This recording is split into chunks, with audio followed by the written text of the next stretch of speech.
आज से कोई 5-7 दिन पहले की बात है कि एक ग्लोबल हंगर इंडेक्स 2022 जारी किया गया है। तो इस तरह की रेटिंग तो खासकर पश्चिम की एजेंसियां जारी करती ही रहती हैं। तो उसी कड़ी में ये एक इंडेक्स है। इसमें जो भारत की रेटिंग है तो ये 121 देशों की ये सूची है और 121 देशों की सूची में भारत को 107वां स्थान दिया गया है। भारत को पाकिस्तान, बांग्लादेश, श्रीलंका, नेपाल, म्यांमार से भी पीछे रखा गया है। कहने का मतलब कि इन देशों से, पाकिस्तान से, बांग्लादेश से, श्रीलंका से, बांग्लादेश से, म्यांमार से भारत की स्थिति बदतर है हंगर इंडेक्स के मामले में। तो पहले बार जब मैंने ये रिपोर्ट देखी तो मुझे तो थोड़ी हैरानी हुई, क्योंकि ये इस साल की रिपोर्ट है ये, और पिछले 2 सालों से कोई भारत में हंगर डेथ तो हुआ नहीं है जब से कोरोना महामारी आई है। लगभग उसी समय से भारत सरकार अनाज वितरण योजना चला रही है, राज्यों में राज्य सरकारों की योजना चल रही है। तो गरीब तबका जो है, लोअर मिडिल क्लास, इसको तो पर्याप्त अनाज मिल रहा है। तो ऐसे में यदि कोई ये कहे कि भारत में भूखमरी की हालत बिगड़ गई है, भूख से मौतें हो रही हैं, तो पहली नज़र में तो ये रिपोर्ट संदेह पैदा करता है। फिर मैंने रिपोर्ट पूरी पढ़ी, ज़्यादा डिटेल में मैंने जानने की कोशिश की, तो पता चला कि ये नाम है इसका हंगर इंडेक्स, लेकिन ये तैयार होता है कुछ दूसरी चीज़ों को बेसिस बना करके। अब बेसिस क्या है इसका, किस बेसिस पे ये रिपोर्ट तैयार होती है? तो इसका पहला बेसिस है अल्प पोषण। मतलब लोगों को जो खाना मिलता है तो उसमें कैलोरी की मात्रा कितनी रहती है, कैलोरी की मात्रा कितनी रहती है, ये इसका एक मानक है। और उस मानक के आधार पर जो रिपोर्ट तैयार होती है उसे कहा जाता है हंगर इंडेक्स। तो ये तो एक मानक हुआ। दूसरा मानक क्या है? वो है चाइल्ड स्टंटिंग। चाइल्ड स्टंटिंग मतलब 5 साल से कम उम्र के जो बच्चे, उम्र के हिसाब से जिनका कद छोटा रह जाता है, तो उनको चाइल्ड स्टंटिंग कहा गया और उसको एक दूसरा पैमाना बनाया गया। तीसरा पैमाना बनाया गया किसे? तो तीसरा पैमाना है चाइल्ड वेस्टिंग। 5 साल से कम उम्र के जो बच्चे हैं उनका वजन जब कद के अनुरूप कम होता है। चाइल्ड स्टंटिंग में आया था कि बच्चों का कद के उम्र के हिसाब से कद छोटा होना, और वेस्टिंग में आया कद के हिसाब से वजन कम होना। तो ये इसका तीसरा मानक है, तीसरा क्राइटेरिया है। और चौथा क्राइटेरिया है चाइल्ड मोर्टेलिटी, बाल मृत्यु दर। 5 साल से कम उम्र के बच्चों की जो मृत्यु दर होती है, जो बच्चे नहीं रहते हैं, तो उसको एक बेसिस माना गया इसमें। तो इसका आधार क्या सब हुआ कि एक तो अल्प पोषण आधार है इसका, एक चाइल्ड स्टंटिंग हुआ, एक चाइल्ड वेस्टिंग हुआ, और एक चाइल्ड मोर्टेलिटी हुआ। इस बेसिस पर एक रिपोर्ट तैयार की गई और उस रिपोर्ट को नाम दिया गया ग्लोबल हंगर इंडेक्स, वैश्विक भूख सूचकांक। और उसमें कहा गया कि भारत की स्थिति तो खराब हो रही है, भारत पिछड़ रहा है। 121 देशों में 107वां स्थान है इसका। तो पहली नज़र में तो ये पूरा खेल ही फर्जी नैरेटिव का है। ठीक यह वैसा ही है कि जैसे कोई मूली कह के और आपको गाजर पकड़ा दे, क्योंकि भूख तो इसमें कहीं है नहीं। अल्प पोषण एक समस्या है, लेकिन वो भूख से तो डायरेक्ट जुड़ा हुआ नहीं मामला है। किसी ने रोटी के साथ दूध खाया तो उसका पोषण हुआ, किसी ने यदि रोटी नहीं खाई, सिर्फ रोटी खाया, तो उसका पोषण नहीं हुआ। ये कहेंगे, लेकिन वो भुखमरी का शिकार हो गया ये कैसे कहेंगे? तो इस तरह का फर्जी नैरेटिव गढ़ा जाता है। जो कुपोषण पर जो स्टडी की गई, बाल मृत्यु दर और तमाम चीज़ों पर, और बाल मृत्यु दर की यदि बात करें तो इसमें तो बहुत सारे कारक होते हैं। सबसे बड़ा कारक तो मेडिकल फैसिलिटी है। अब उसको आपने हंगर से कैसे जोड़ दिया?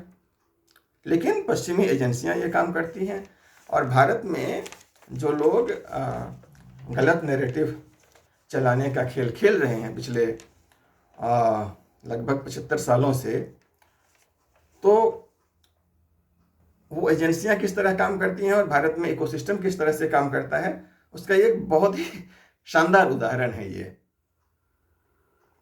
और इसके बाद फिर एक नैरेटिव सेट हुआ, नैरेटिव सेट करने की कोशिश हुई, और उसके बाद से इसका खेला शुरू होता है। अब ये रिपोर्ट आई, रिपोर्ट जारी हुई तो भाजपा कार्यकर्ताओं ने क्या कहा कि ये तो मोदी सरकार को बदनाम करने की साजिश है, अंतर्राष्ट्रीय एजेंसियां इसमें लगी हुई हैं, इकोसिस्टम में बैठे लोग मोदी सरकार को बदनाम कर रहे हैं। कांग्रेस के नेताओं ने क्या कहा कि ये रिपोर्ट बिल्कुल दुरुस्त है, इस रिपोर्ट में कहीं कोई गड़बड़ी नहीं है। इससे पता चलता है कि जब से मोदी सरकार आई है लोगों को खाना नहीं मिल रहा है, लोग भूखे मर रहे हैं। ये कांग्रेस का कहना है, ये इकोसिस्टम का कहना है। दरअसल पिछले 100 सालों से देश में सिर्फ नैरेटिव गढ़ने का खेल खेला जा रहा है। एक नैरेटिव गढ़ा जाता है, उसका यूज किया जाता है, फिर दूसरा नैरेटिव, फिर तीसरा नैरेटिव, फिर चौथा नैरेटिव। आप यदि 100 साल का इतिहास देखेंगे भारत का, तो सिर्फ नैरेटिव गढ़ा गया है इस देश में। सोशल मीडिया जब से आया और सोशल मीडिया जब पावरफुल हुआ, तब इनको जवाब मिल रहा है, क्योंकि परंपरागत मीडिया जो था और सूचना का जो स्रोत था, उस पर इकोसिस्टम ने कैप्चर कर रखा था। इनकी जड़ें इतनी गहरी हैं, तमाम संस्थानों को इस कदर इन्होंने अपने ग्रिप में ले रखा है, और ये लोग इतने संगठित हैं कि पूरी ताकत से आप जब जवाब देंगे तब जाकर के 20 साल 25 साल लगेगा,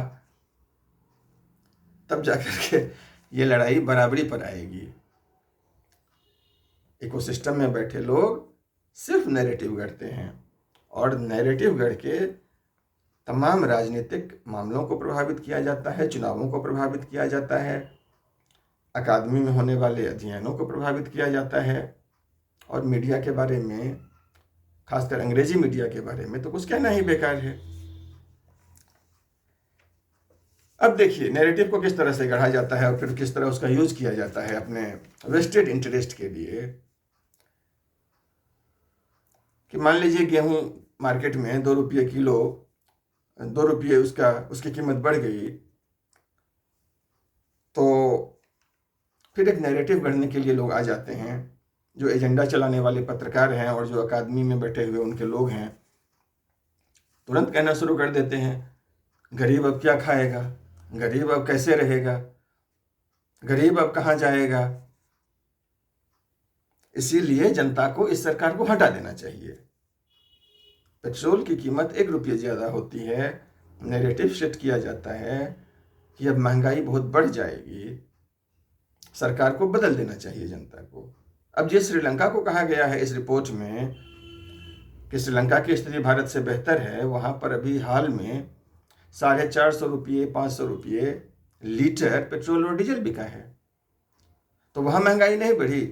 450 रुपये लीटर यदि डीजल बिका वहाँ, तो वहाँ महंगाई नहीं बढ़ी।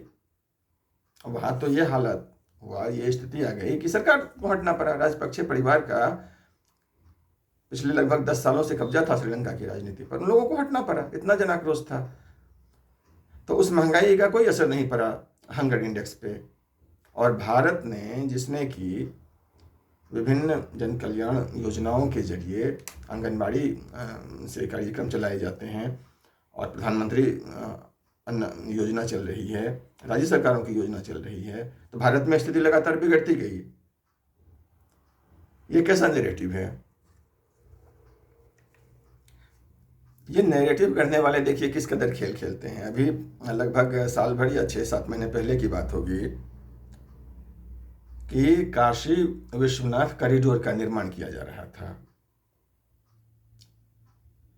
जो लोग अयोध्या में राम मंदिर बनाने का विरोध कर रहे थे, अयोध्या में राम मंदिर बनाने का विरोध करने वाले लोग काशी विश्वनाथ कॉरिडोर के लिए जो कुछ मंदिरों को तोड़ा गया, कुछ पुराने मंदिर होंगे, कुछ नए मंदिर होंगे, तो वे लोग बिल्कुल बेचैन हो गए। उन लोगों ने नैरेटिव सेट करना शुरू कर दिया कि पुराने मंदिरों को तोड़कर कॉरिडोर बनाया जा रहा है, हिंदुओं को इसका विरोध करना चाहिए। अब सवाल है कि फिर इकोसिस्टम को मंदिरों की चिंता कब से होने लगी? और यदि इकोसिस्टम को मंदिरों की चिंता हो रही है तो यह तो बहुत चिंता की बात है। यह तो सोचने की बात है कि यह बदलाव आया क्यों। दरअसल यह संदिग्ध आचरण है, और इस तरह का संदिग्ध आचरण ये लोग दिखाते आए हैं। आप चाहें तो कह लीजिए कि पिछले 100 सालों से, या फिर पिछले 75 सालों से, और पिछले कुछ सालों में तो इनकी भी ताकत बढ़ी है। हालांकि जनता की भी ताकत बढ़ी है। अब जनता के हाथ में भी सोशल मीडिया है। कोई एक फर्जी नैरेटिव गढ़ा जाता है तो तमाम लोग 100 एंगल से उसे एनालाइज कर देते हैं। और आखिर में एक बात मैं और कहना चाहता हूं कि ये हिंदू मुस्लिम की लड़ाई नहीं है, हिंदू वर्सेस मुस्लिम नहीं है, ये मोदी वर्सेस सोनिया गांधी भी नहीं है। ये जो लड़ाई है वो इंडिया वर्सेस इकोसिस्टम है। इस लड़ाई के लिए जहां आपको ठीक ठीक पता नहीं है कि कौन कहां किस भूमिका में बैठा हुआ है, हाई वोल्टेज सावधानी जरूरी है। सावधानी हटी, दुर्घटना घटी। इसीलिए सावधान रहिए, और सूचना का ज़्यादा से ज़्यादा जहाँ से आप जितने स्रोतों से आप सूचनाएं जुटाएंगे, आपकी जानकारी उतनी दुरुस्त होगी। तो फिर मिलते हैं किसी नए वीडियो में, किसी नए मुद्दे पर चर्चा करेंगे। तब तक के लिए अनुमति दीजिए। नमस्कार।